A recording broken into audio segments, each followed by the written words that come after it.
Hello and welcome back to Proxy Gyan. मैं हूं आपका दोस्त, आपका एजुकेटर, आपका मेंटर प्रकाश द्विवेदी। और आज हम डिस्कस करने जा रहे हैं केमिस्ट्री के अंदर लेक्चर नंबर 9। लेक्चर 9 के अंदर हम देखेंगे एसिड बेसिस एंड सॉल्ट्स।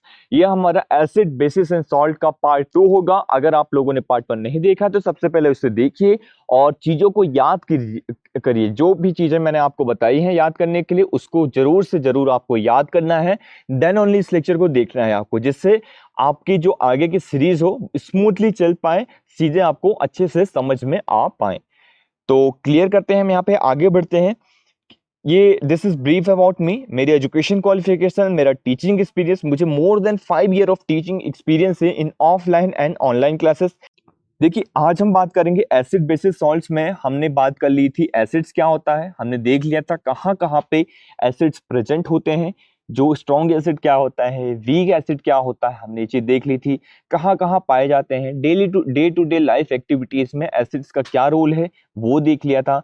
उनके यूजेस देख लिए थे, कितना स्ट्रॉन्ग कौन होता है, किस तरीके से काम करता है, वो सारी चीजें हमने देख ली। सेम प्रोसीजर में हमने बेसिस के बारे में भी पढ़ा कि हमने बेसिस क्या होते हैं, जो OH माइनस छोड़ते हैं वो बेसिस होते हैं। फिर हमने देखे कहाँ पाए जाते हैं, सोप, डिटर्जेंट। फिर हमने देखा किस तरीके से रेड लिटमस पेपर ब्लू में कन्वर्ट हो जाता है बेस के कांटेक्ट में आने से। तो इस तरीके से हमने इंडिकेटर्स भी देखे कि किस तरीके से आप पता करेंगे कि कौन सा चीज एसिड है और कौन सी चीज बेसिक है। आगे चलते हैं, आज हम डिस्कस करेंगे पीएच के बारे में। पीएच क्या होता है और सॉल्ट्स क्या होते हैं। पीएच आपको डेफिनेशन समझना है। यहाँ पे pH stand for potential hydrogen, potential hydrogen, and is the measure of how many H plus ion there are in a solution. The more H plus there are, the lower the pH will be. देखिए, statement है, आप चाहें तो इसको write down कर सकते हैं, definition को लिख सकते हैं कॉपी में, जिससे आपके नोट्स बहुत अच्छे से तैयार हो जाएं। लेकिन यहाँ पे आपको समझना है पीएच होता क्या है। मैं आपको एक जनरल सिंपल से एक कॉन्सेप्ट में समझाऊं, सिंपल वर्ड्स में समझाऊं तो पीएच का मतलब होता है, देखिए, पी का मतलब समझना है पावर, किसी चीज की पावर। एच का मतलब क्या है, हाइड्रोजन। तो हाइड्रोजन की कितनी पावर है वो चीज यहाँ पे दिखाएगा। लेकिन ये क्या होता है, थोड़ा सा उल्टा होता है। देखिए, पी के ऊपर एच है, एच पी जो है छोटा है और एच क्या है, बड़ा है। तो जितना ज्यादा पावर होगा उतनी वैल्यू कम होगी। समझना है आपको, क्या है, जितनी ज्यादा पावर होगा उतनी ज्यादा वैल्यू कम होगी। अब देखिए, इसको मैं आपको एक ट्रिक से समझाता हूं जो आप कभी नहीं भूलेंगे।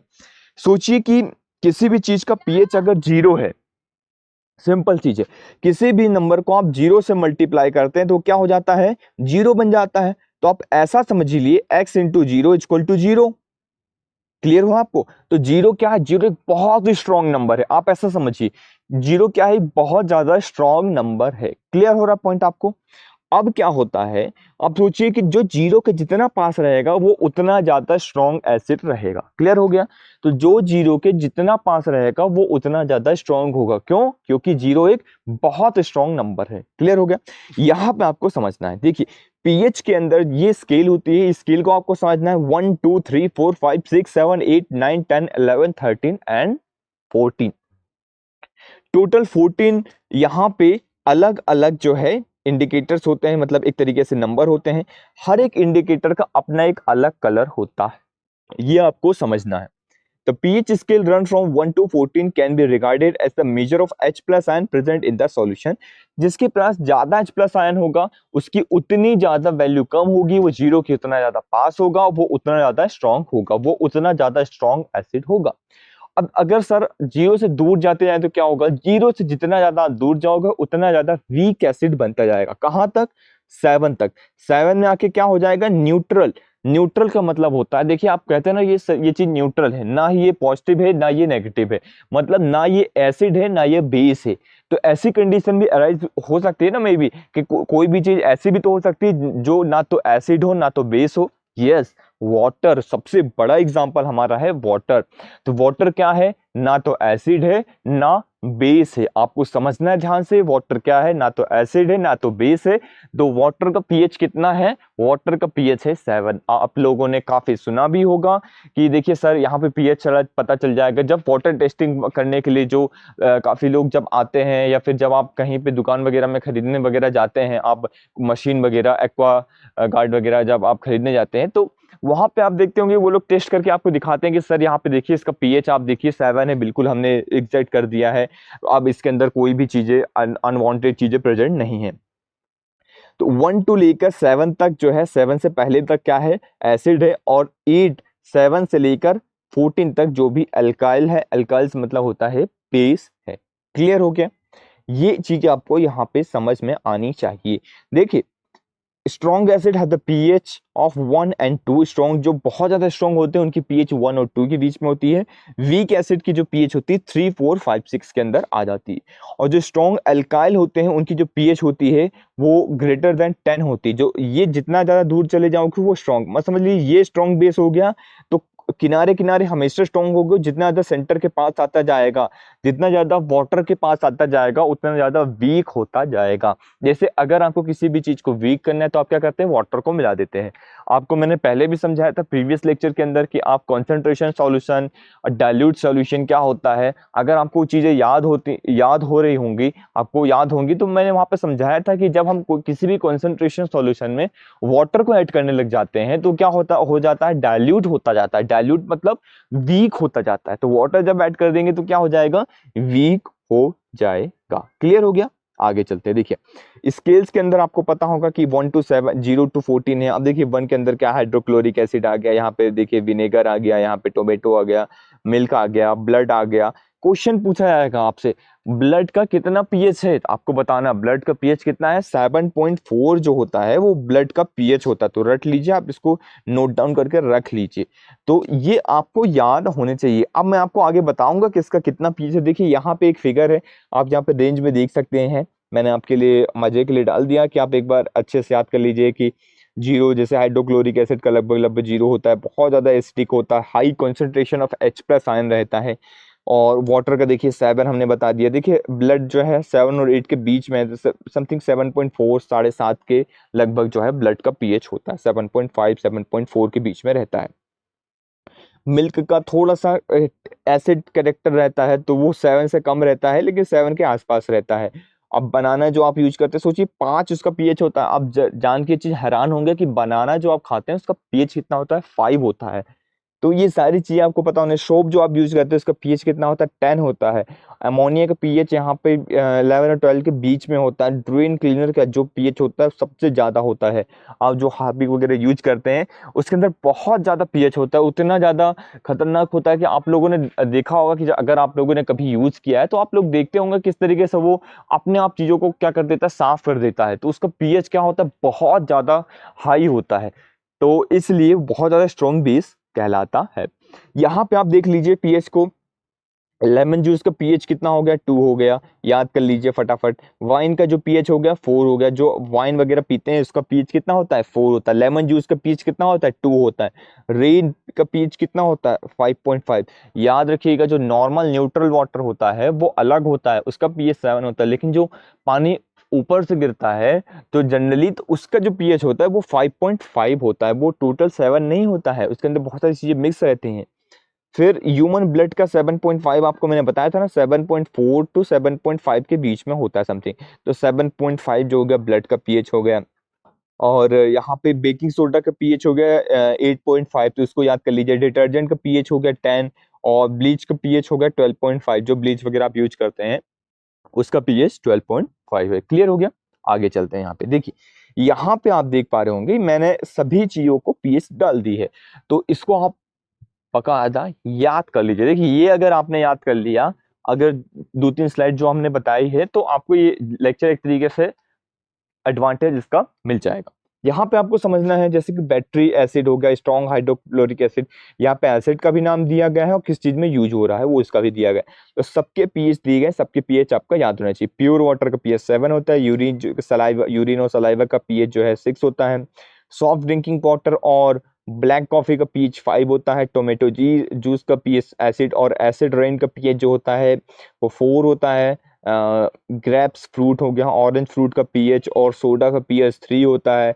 Gastric acid, vinegar, lemon juice का पीएच कितना होता है, 2 होता है, जो कि स्ट्रॉन्ग होते हैं। सी वाटर का 8, फिर बेकिंग सोडा का 9, ग्रेट सॉल्ट लेक का और मिल्क ऑफ मैग्नीशिया का 10, अमोनियम सॉल्यूशन का 11, कॉफी वाटर 13 का, ब्लीच ओवर क्लीनर और ओवन क्लीनर और 14 में लिक्विड ड्रेन क्लीनर।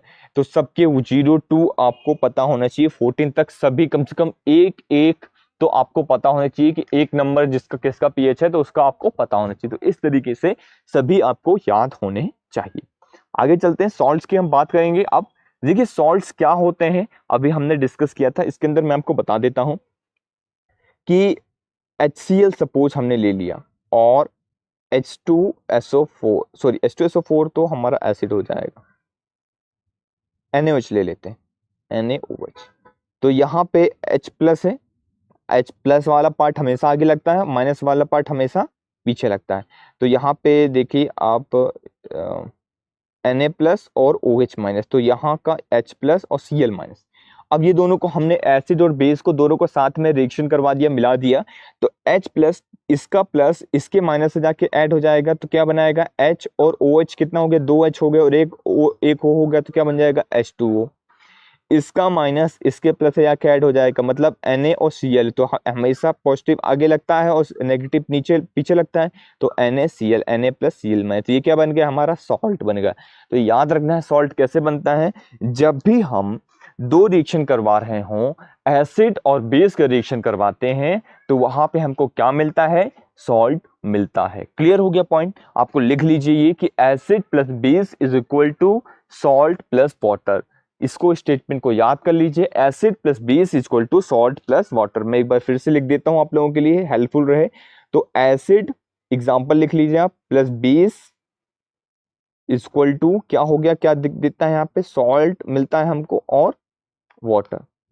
तो ये स्टेटमेंट आपको याद रखनी है, ये रिएक्शन तो बहुत इंपॉर्टेंट है, इसको जरूर से जरूर लिख लीजिए। देखिए व्हाट इज सॉल्ट, अब सॉल्ट क्या होता है, salt are composed of positively charged ion cation and negatively charged anion. तो जो भी पॉजिटिव होता है उसे हम कैटायन कहते हैं, जो नेगेटिव होता है उसे एनायन कहते हैं, एक दूसरा नाम है, बस आपको एक बार ध्यान रखना है, कैटायन क्या होता है, एनायन क्या होता है, बस हो गया। जैसे CuSO4 के अंदर Cu जो है पॉजिटिव हो जाता है और SO4 2 माइनस जो हो जाता है, Cu 2 प्लस होता है और SO4 2 माइनस होता है। तो आप लोगों को तो ये तो पता ही होगा, नॉर्मल चीजें आप लोगों ने याद कर ली होगी। तो ये सिंपल चीज है। देखिए यहाँ पे लिखा हुआ है salt is form when acid react with basis. तो जब बेस के साथ रिएक्शन होता है एसिड का तो क्या बनता है, सॉल्ट बनता है। एप्लीकेशन क्या होता है, जैसे डिटर्जेंट्स वगैरह में आप लोगों ने देखे होंगे, तो वहां पे ये सारी चीजें प्रेजेंट रहती हैं, सॉल्ट्स वगैरह।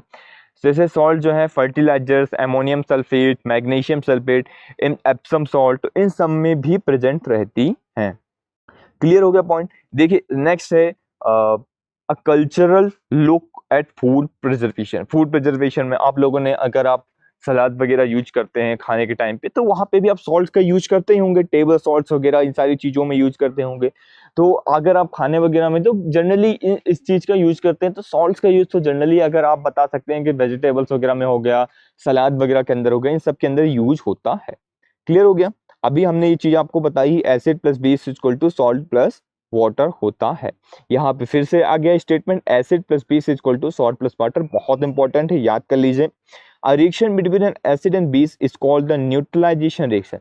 इसे हम कहते हैं न्यूट्रलाइजेशन रिएक्शन।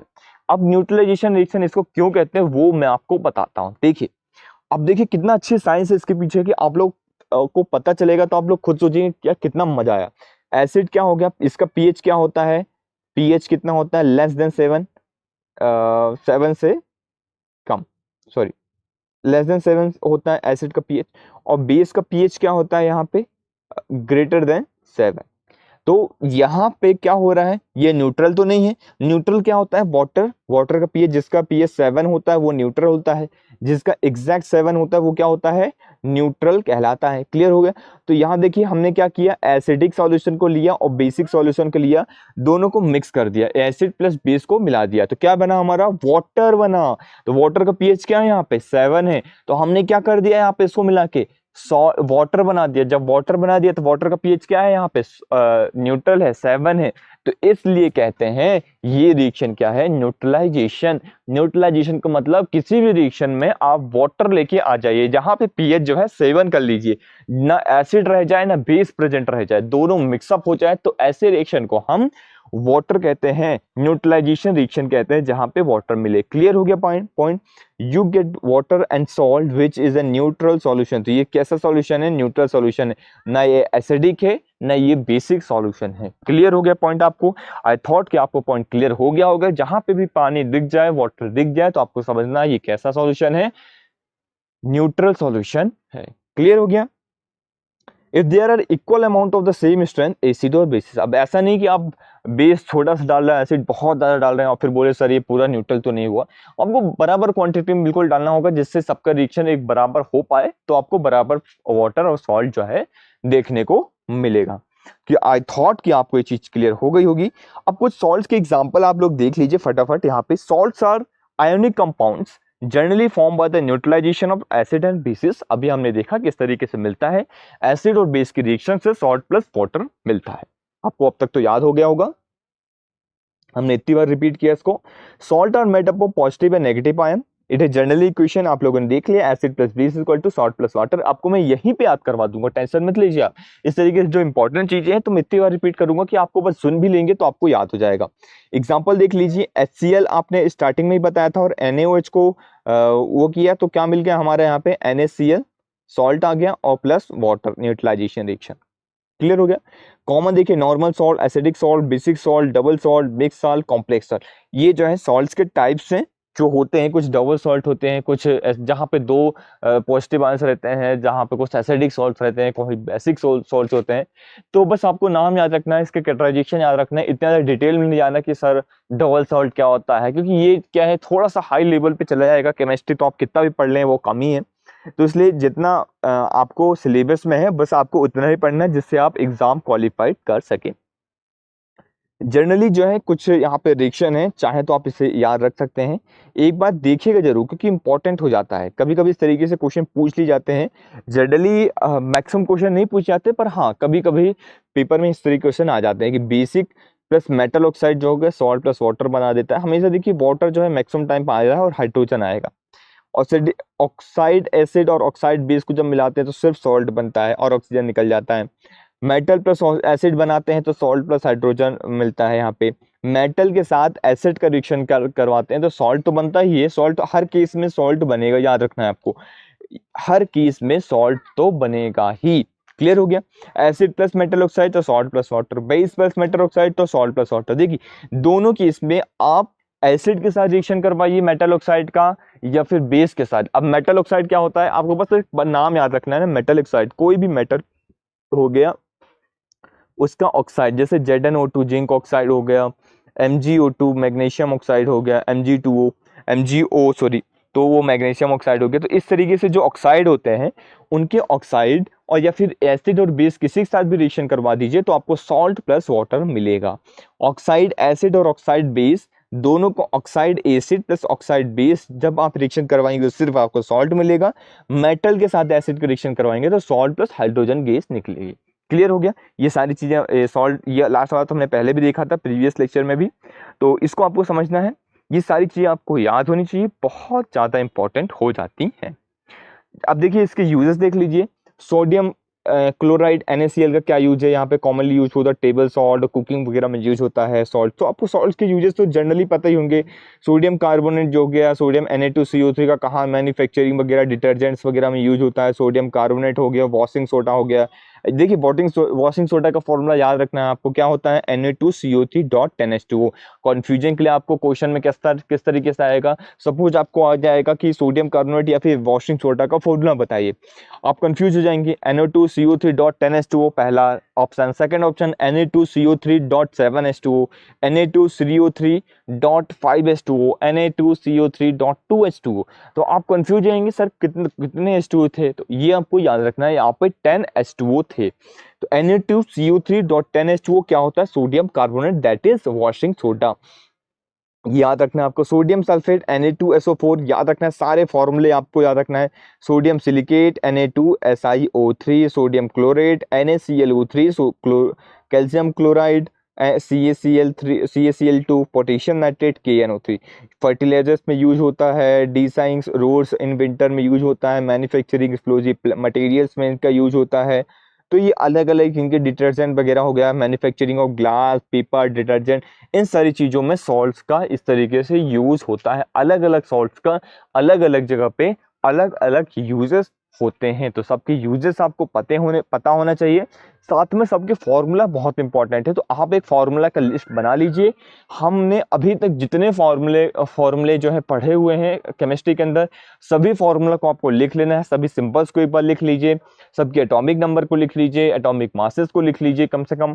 तो ये जो हम कंपाउंड्स के फॉर्मूले बता रहे हैं, इनके तो फॉर्मूले आपको रटे होने चाहिए। इन सब के फॉर्मूले आप लोग क्या कर लीजिए, याद कर लीजिए, बस इससे ज्यादा आपको नहीं करना है। अगर आपको ये सारे फॉर्मूले याद है, एग्जाम क्वालिफाइड करना है, कोई नहीं रोक सकता आपको एग्जाम क्वालिफाइड करने से। तो बस आपको ये चीज़ है। सो यहीं पे हम देखिए यहाँ पे किस तरीके से ब्लीच हो गया, बेकिंग सोडा हो गया, अमोनिया हो गया, इन सब का यूज कर रहे हैं। तो एक छोटा सा एक था, मैंने डाल दिया यहाँ पे। So thank you very much for the discussion. ये सिंपल सी चीज़ें थी, जो चीज़ें मैंने आपको बताई हैं, बस उसको नोट डाउन कर लेना है, फटाफट चीज़ों को याद कर लेना है, जिससे आप एग्जाम को क्वालिफाइड कर सकें। जब भी एग्जाम में इस तरीके से क्वेश्चन आए तो उसको आप सॉल्व कर सकें। तो सिंपल सी चीज़ें थी जो हमने डिस्कस करी हैं, ऐसा कुछ घबराने की जरूरत नहीं है। अगर फिर भी आपको कोई भी डाउट होता है regarding chemistry, regarding exams, regarding अगर आपका मोटिवेशन लेवल कम होता है या कुछ भी इस तरीके से होता है, आप मुझे फॉलो कर सकते हैं, मुझे मैसेज कर सकते हैं डायरेक्टली। इंस्टाग्राम है, फेसबुक है, कोई भी सोशल मीडिया के थ्रू, सभी सोशल मीडिया के अंदर लगभग मैं जुड़ा हुआ हूँ। टेलीग्राम ग्रुप के अंदर कहीं पे भी आप मुझे मैसेज कर सकते हैं। So thank you very much for the discussion.